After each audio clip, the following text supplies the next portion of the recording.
One machine did the work of 20 men. Another turned a thrown-in fence post into a farming empire. And one little green baler was so tough, farmers still run it 70 years later. For a century, haymaking broke backs and gambled entire harvests on the weather, until a handful of machines rewrote the rules and emptied the fields of workers forever. These are the 10 balers that changed everything. Number 1 will surprise you. Let's go. Number 10. New Holland Model 73. If you want to know where modern haymaking begins, it begins with a stubborn Pennsylvania inventor named Edwin Nolt. For decades, baling meant a stationary hay press fed by hand. Hot, filthy work that swallowed whole crews of men, with 2 of them wire tying every bale by hand as it came out. Nolt wanted something that could ride behind a tractor, pick the hay straight off the ground, pack it, and tie the knot itself, with no human hands on the twine. He hand-built his first working self-tying pickup baler in 1937 near Farmersville, Pennsylvania. After years of failure and false starts, it finally worked. In 1940, the small, struggling New Holland Machine Company bought the rights to Nolt's design, and it saved the company. Production of the Model 73 began that year, and New Holland went on to build more than 20,000 of them over the next 7 years. The early automaton baler was powered by its own Hercules 4-cylinder gasoline engine, fed by a 5-foot pickup, and packed hay into a chamber roughly 16 by 18 inches. Here's why it mattered so much, so fast. It barely needed any men. During World War II, farm labor vanished into factories and the armed forces, and because the baler required so little manpower, New Holland was actually granted a special wartime allocation of scarce steel just to keep building them. Demand exploded. From a few hundred balers a year before the war, output climbed into the thousands. The American Society of Agricultural Engineers later dedicated this machine as the world's first successful automatic pickup, self-tying hay baler. The follow-on Model 75 and the famous Model 76 refined the concept, but the 73 lit the fuse. Every baler that follows on this list is in some way its descendant. Number 9. International Harvester McCormick 50T. A brilliant machine means nothing if farmers can't buy it. And in the 1940s, nobody had more reach into rural America than International Harvester. New Holland proved the self-tying pickup baler could work. International Harvester, through its McCormick line, helped prove it could sell everywhere. The McCormick 50T arrived in 1944 and stayed in production into the early 1950s, one of the first automatic twine-tie pickup balers offered by a full-line giant manufacturer with dealers in practically every farm county in the country. The 50T fed hay with an auger and tied with twine, and while it wasn't perfect, early knotters could be temperamental, and more than one farmer told stories of the needles snapping off. It put automatic baling within reach of the average family farm rather than just the custom operator.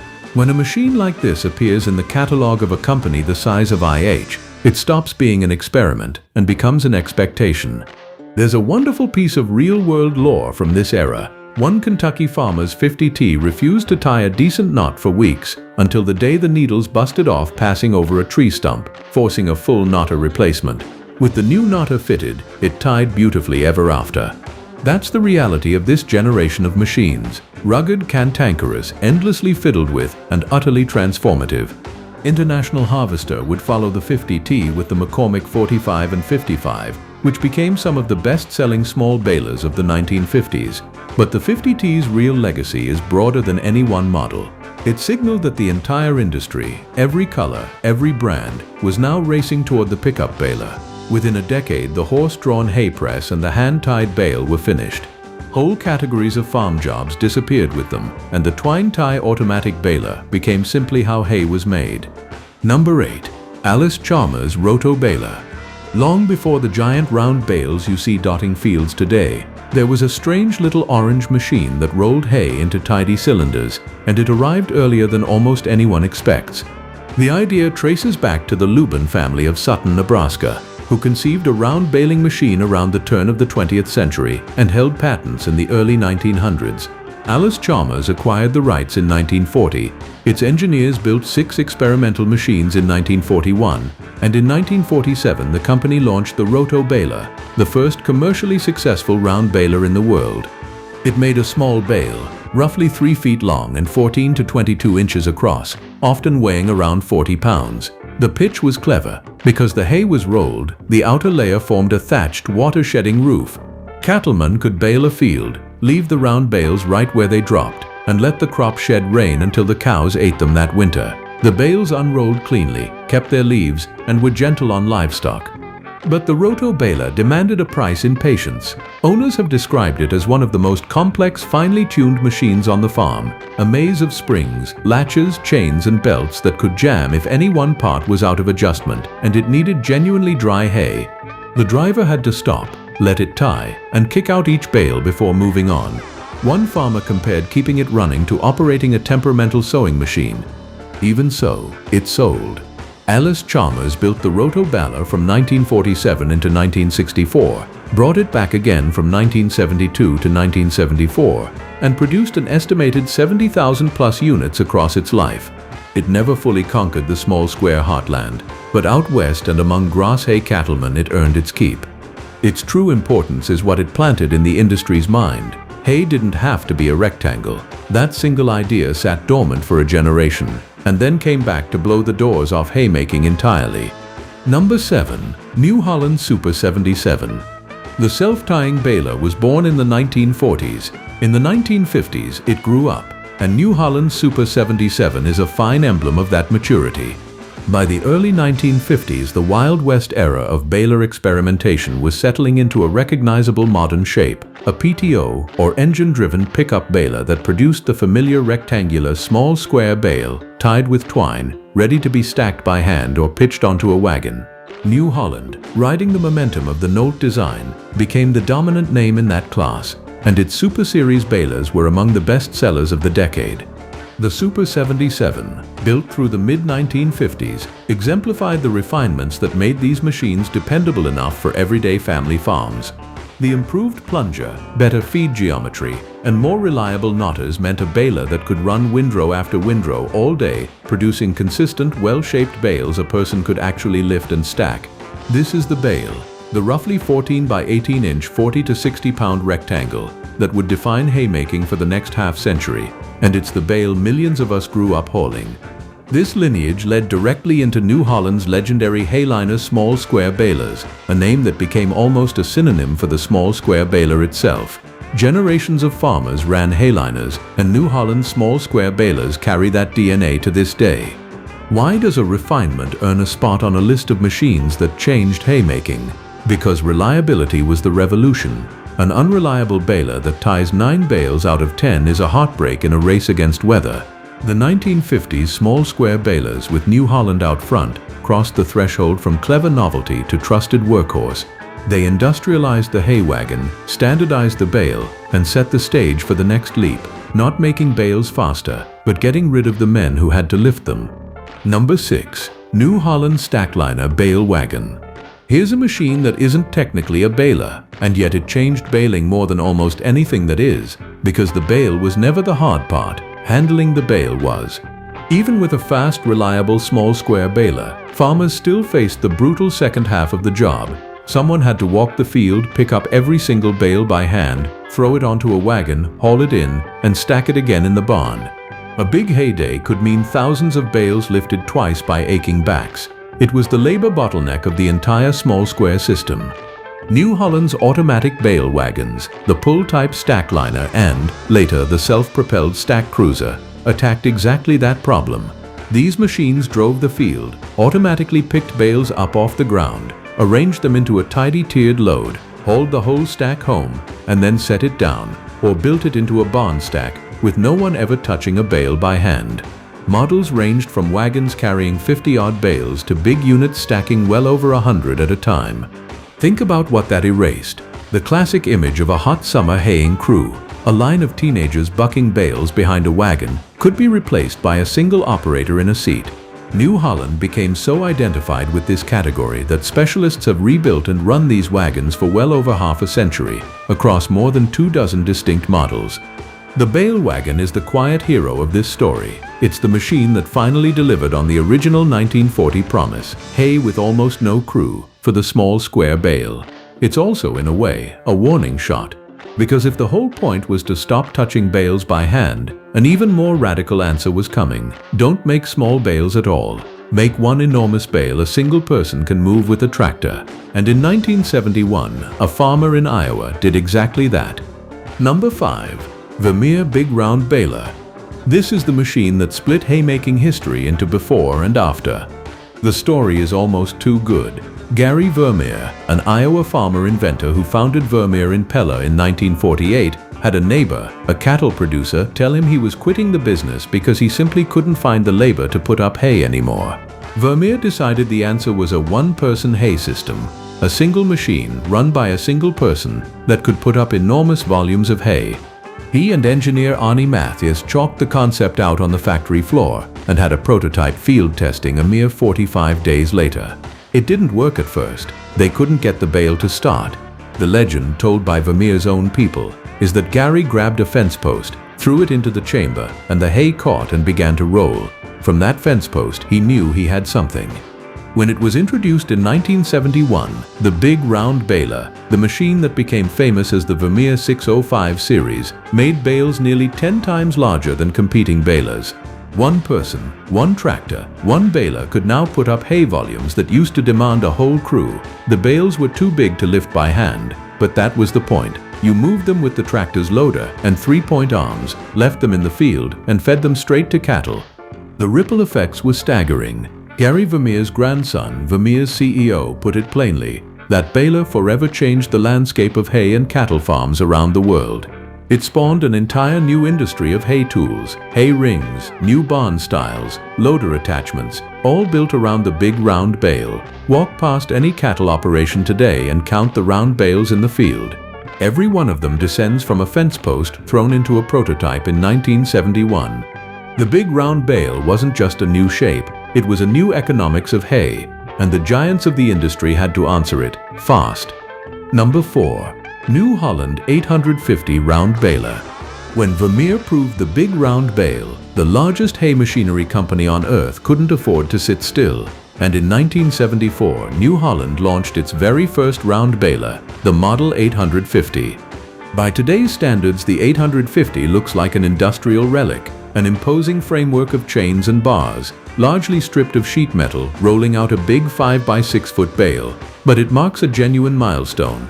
It was the machine that put New Holland, the company that had invented the automatic pickup baler back in 1940, into the round baler business, a business it has now been in for over 50 years and more than 50 distinct models. There's a fascinating piece of industry intrigue behind the 850's design. New Holland's early round balers used chains to roll the bale rather than the rubber belts that Vermeer had pioneered, and the widely told reason is that Vermeer held the patent on the belt system, and New Holland didn't want to pay to license it. So New Holland engineered a chain and bar chamber to do a similar job around the patent. Farmers noticed the trade-offs. In leafy crops like alfalfa, aggressive chain balers could knock leaves loose, though they were tough and productive. The 850 launched a whole family, the smaller 845 in 1976, the 851 and 846 in 1978, and onward. These chain balers spread the big round concept far beyond Vermeer's early adopters into the mainstream of dealerships everywhere.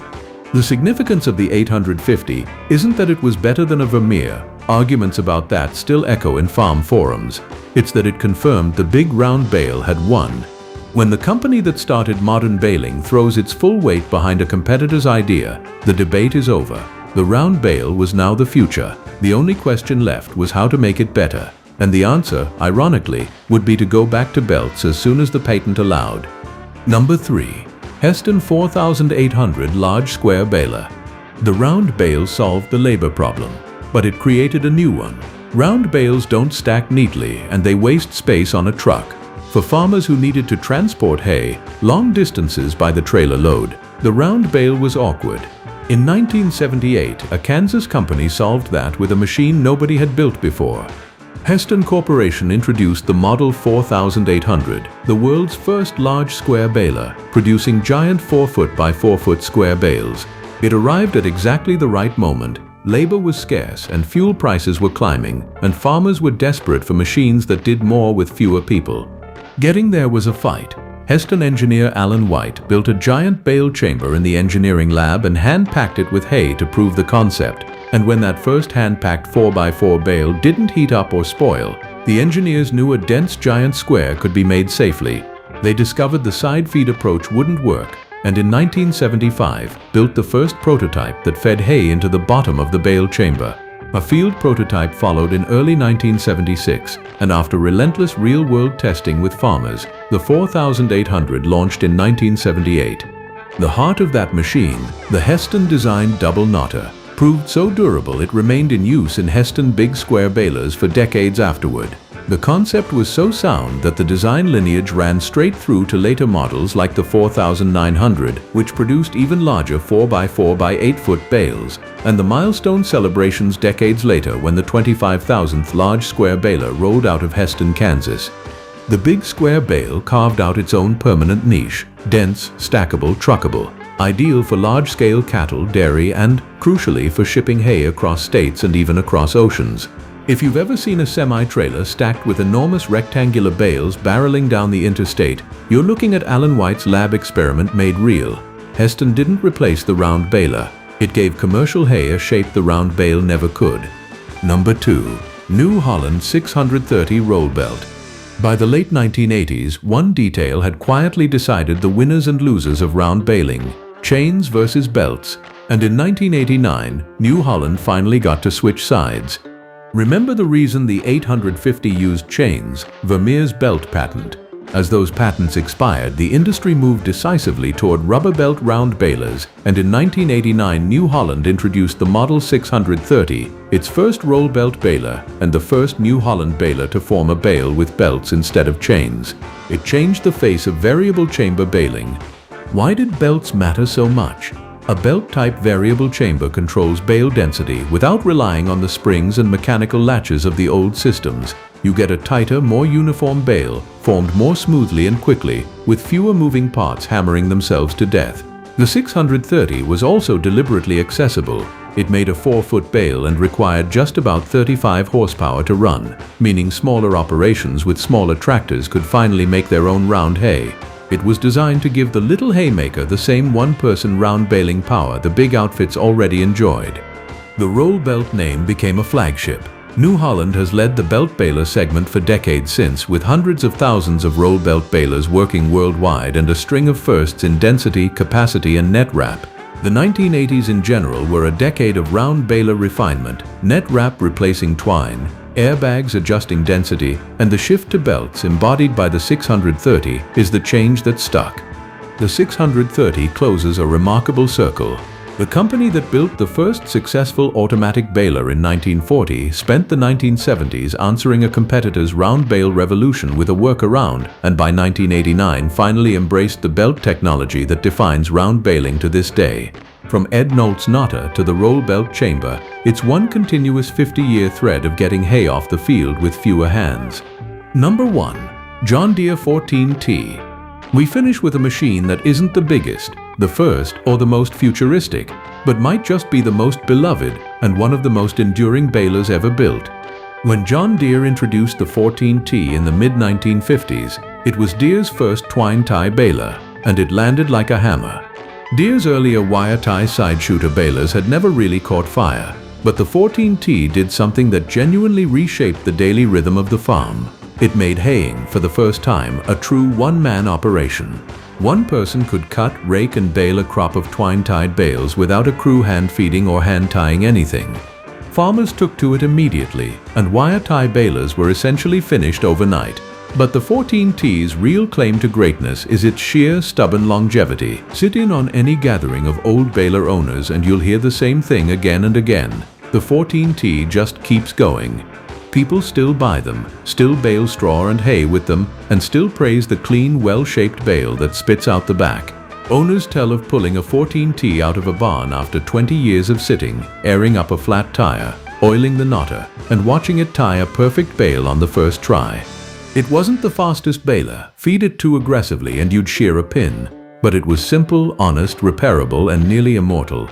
In an industry obsessed with bigger and faster, the little green 14T earned its legend by being reliable, decade after decade after decade. That's why it tops this list. The story of haymaking from the 1940s to the 1990s is a story of machines chasing one goal: put up more hay with fewer hands, and don't let the weather beat you. The 14T delivered exactly that to the ordinary family farmer, and then it did it for the next farmer, and the next, for 2 full generations. Every machine on this list changed haymaking. The 14T changed it, and then refused to ever stop. If you enjoyed this ride through hay history, hit like, subscribe, and I'll see you in the next field.